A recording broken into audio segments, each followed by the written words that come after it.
Hi friends, இது நீங்கள் எதிர்பார்த்துக்கிட்டு இருந்த வீடியோ தான் இது. போஸ்ட் ஆஃபீஸுக்கு கிளம்பிட்டேங்க. போஸ்ட் கவர்லாம் எடுத்துக்கிட்டு உங்களுக்கு சென்ட் பண்ணுறதுக்கு தான். இந்த சீடு உங்ககிட்ட வந்ததுக்கப்புறம் வந்துருச்சுங்கிற ஒரு மெசேஜ் போடுங்க. அதே மாதிரி இந்த சீட்லேருந்து ஒரு பூவாவது பூத்துருந்துச்சுன்னா அதையும் எனக்கு ஒரு ஃபோட்டோ போடுங்க. அதில் இருக்க சந்தோஷமே எனக்கு போதும். நிறைய ஃப்ரெண்ட்ஸ் மெசேஜ் போட்டிருந்தீங்க, அக்கா சீடு இருக்கான்ட்டு. ஆனால் இப்போதைக்கு சீடு என்கிட்ட இல்லை. நெக்ஸ்ட்டு நான் அப்டேட் பண்ணுவேன். அப்போ எனக்கு நீங்கள் மெசேஜ் போடுங்க ஃப்ரெண்ட்ஸ். கிடைக்காத ஃப்ரெண்ட்ஸுக்கு நான் அப்போ அனுப்பி தரேன். நீங்கள் என்ன ஃபாலோ பண்ணிக்கிட்டே இருங்க. அப்போ நான் சீடு நான் இருக்குதுங்கிற வீடியோ நான் போடக்கூடிய டைம் எனக்கு மெசேஜ் போட்டுக்கலாம். நான் போஸ்ட் ஆஃபீஸில் எல்லா ஸ்டாம்ப் கவரெல்லாம் வாங்கி எல்லா போஸ்ட்லேயும் ஒட்டிட்டு போஸ்ட் ஆஃபீஸில் போட்டுட்டேன்.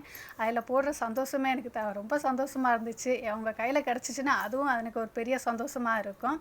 இந்த வீடியோ பிடிச்சிருச்சுன்னா லைக் பண்ணுங்கள், சப்ஸ்கிரைப் பண்ணுங்கள், ஷேர் பண்ணுங்கள், மறக்காமல் லைக் பண்ணுங்கள். தேங்க்யூ. Bye friends.